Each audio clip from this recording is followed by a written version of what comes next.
And yet I knew that this was the type of thing that the Germans did. Nobody could speak English, and nobody could speak, well, I could speak German, and neither could my wife. But Franz Wincher was the one who seemed to get the gist of what we were saying, translated it to Fritz, and Fritz said, "Oh, I upstand. 6 o'clock, whatever, I can't remember what time now, but that was the mode of speech really, but we managed to sort it out, and a little bit of sign language and pointing at this or pointing at that, and eventually we understood each other eventually. Language is no barrier sometimes. The children always had some presents early in the morning because they were from Father Christmas. And we had a very big one, which somehow I knew that it was made by the German prisoners, and that was a doll's house. Herr Schwarz was given a present, and it obviously moved him very much indeed, to the extent that he just did seem as if he was crying. He was so moved by the fact that he had got this. He too must have been very sort of tied up with the fact that we were the people who he was meant to be shooting down originally, and that must have really been quite a remarkable thing to him, to find that we were quite happy to receive him. Es war wie ein Erlebnis, nach all den Jahren der Entbehrung des Krieges und der Gefangenschaft, mal wieder in einem privaten Heim sitzen zu dürfen und von lieben und guten Menschen bewirtet zu werden. Es war ein schöner Weihnachtsfeiertag, den ich wohl nie vergessen werde, bis an mein Lebensende. How one feels being invited to the two of us, and I suppose the others had the same feeling. They couldn't understand it in a way, but I think the English showed something of forgiveness. You know, war is war, the war is over, you are POWs, and we understand how you feel. And otherwise they wouldn't have sent the invitation or tried to get German POWs into their home. One of the first to be repatriated from Stanhill camp was Heinz Müller, Mr. Howe's first helper. His home was in Leipzig, now in the Russian zone. From Leipzig he wrote, "My dear Mr. Howe, you cannot imagine what pleasure I had in receiving your kind letter. One who hasn't seen these towns will never be able to imagine all the destruction which has been done. In my home I have been living with 4 persons.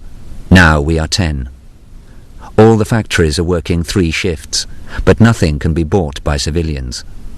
Everything is manufactured for the Russian government. I have to say that the only true Christians I met in all my life I found in England. But it is much better not to say too much. I hope time will come when I can speak more freely. The food problem here is very bad. Bread and potatoes can be bought by paying 200 times the original price. I think I may broach something to you. As far as I know, it is now permitted to send food parcels even to the Russian-occupied zone once a month. I am not asking for me, but for my father and my wife. May God's blessing be with you and me, who always will be your sincerely friend, Heinz Müller."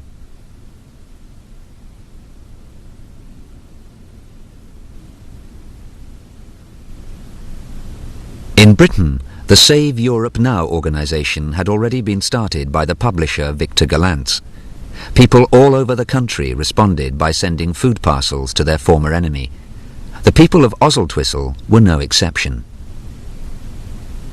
So we used to make every so often out of the rations. Remember this, because we were rationed.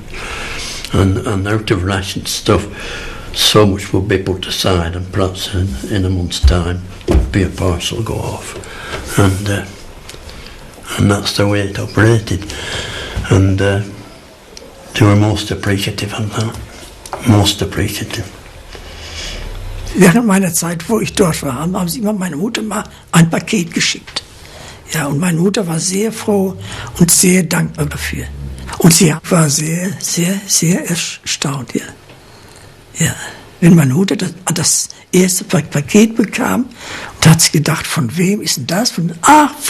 Von England, ja. Ja. I sent quite a few things to Germany, dresses, you know, and things like that. The Howe family was sending regular food parcels to Heinz Müller in Leipzig. Then came his last letter. My dear Mr. Howe, sometimes I hope and wish to be back in England, to see Mount Pleasant Church again, and to speak to you about several things that really matter but cannot be written. You will know, even if you shouldn't hear from me again, that our thoughts are very often with you, and that you will be always in my remembrance as one of the finest and most wonderful men I ever met. Sincere greetings to you and your family and all the members of the community. In lovely memory always, yours, Heinz Müller. No one knows what happened to Heinz Müller. He was never heard of again. By the end of 1947, 250,000 German POWs had been repatriated, but 24,000 decided to stay. Not everyone was keen to get back to Germany. We were repatriated back to Germany at 15,000 a month, and every time my number came that I had to go, I didn't want to go. So I had to apply for an extension of a further 6 months, which was granted automatically. Well, what is it to tell? You meet a girl, you meet her again at night, and then of course it's slightly taboo. What will people think? So we kept things more or less to ourselves. We actually met on a blind date, and the girl that I worked with had arranged this, and the chap that was supposed to come didn't come, and it was Hans instead. Tall, blonde, handsome. Yeah, half the girls in Aussie were chasing him.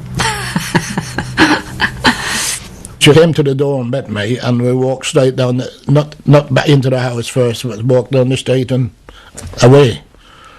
I don't even know that she's told her parents about it, you know. Well, I told my mother first, after I'd been seeing him for a short while, I don't know exactly how long, and all she said was, well, you'd better tell your dad. So I did, and he was all right about it.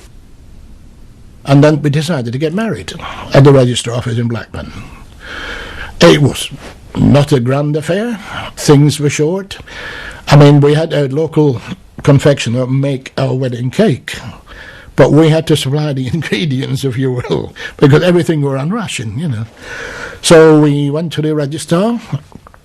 I think it was Irene's dad, mother, her uncle, Kathleen Robinson. They were sort of the witnesses, if you will. There was nobody on my side because, I mean, they couldn't come from over there. And it was a simple ceremony, just, you know.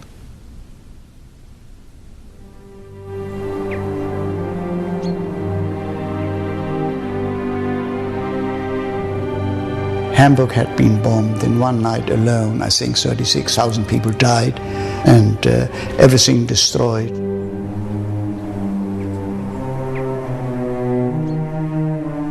My parents were dead. There was nothing left for me in Germany.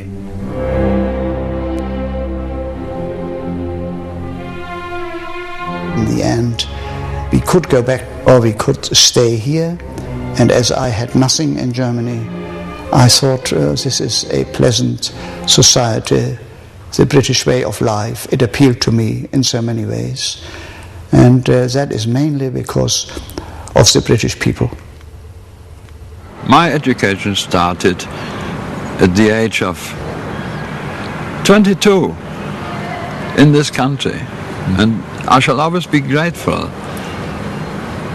to people of this country for